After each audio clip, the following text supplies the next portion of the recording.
ಉಡುಪಿಯನ್ನ ರಜತ ಪೀಠಪುರ ಅಂತ ಕರೆಯೋದು ಯಾಕೆ ಗೊತ್ತಾ? ನಕ್ಷತ್ರ ಅಂದ್ರೆ ಉಡು, ಅಧಿಪತಿ ಅಂದ್ರೆ ಭ, ನಕ್ಷತ್ರಗಳ ಅಧಿಪತಿ ಅಂದ್ರೆ ಉಡುಪ. ಈಗಂತ ಕರೆಯೋದು ಚಂದ್ರನನ್ನ.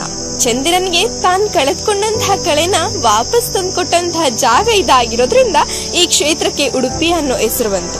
ಅದಾದ್ಮೇಲೆ ಇಲ್ಲಿ ರಾಜಭೋಜ ಅನ್ನೋ ಅರಸ ಅವನು ಅಶ್ವಮೇಧ ಯಾಗಕ್ಕೆ ಭೂಮಿಯನ್ನ ಹೂಳೋ ಸಮಯದಲ್ಲಿ ನೇಗಿಲಿಗೆ ಒಂದು ಸರ್ಪ ಸಿಕ್ಕಿ ಸತ್ ಹೋಗುತ್ತೆ.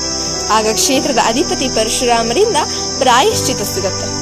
ದೊಡ್ಡದೊಂದು ಬೆಳ್ಳಿಯ ಪೀಠ ಮಾಡಿಸು, ಅದ್ರ 4 ಮೂಲೆಗಳಲ್ಲಿ 4 ಎಡೆಗಳಿರಲಿ, ನಡುವೆ ಲಿಂಗದ ರೂಪದಲ್ಲಿ ನಾನ್ ಬಂದು ನೆಲೆಸಿರ್ತೀನಿ ಅಂತ. ಕಾಲಾಂತರದಲ್ಲಿ ಆ ಬೃಹತ್ ಪೀಠ ಭೂಗತವಾಯಿತು. ಲಿಂಗರೂಪು ಪರಶುರಾಮನೇ ಮುಂದಿನ ಅನಂತೇಶ್ವರ. ಸುತ್ತ 4 ಇರುವ ಸುಬ್ರಹ್ಮಣ್ಯ ದೇವಸ್ಥಾನಗಳು ಆ ಪೀಠದ ಮೂಲೆಗಳು. ಇದರಿಂದಲೇ ಉಡುಪಿಗೆ ರಜತ ಪೀಠಪುರ ಅನ್ನೋ ಹೆಸರು.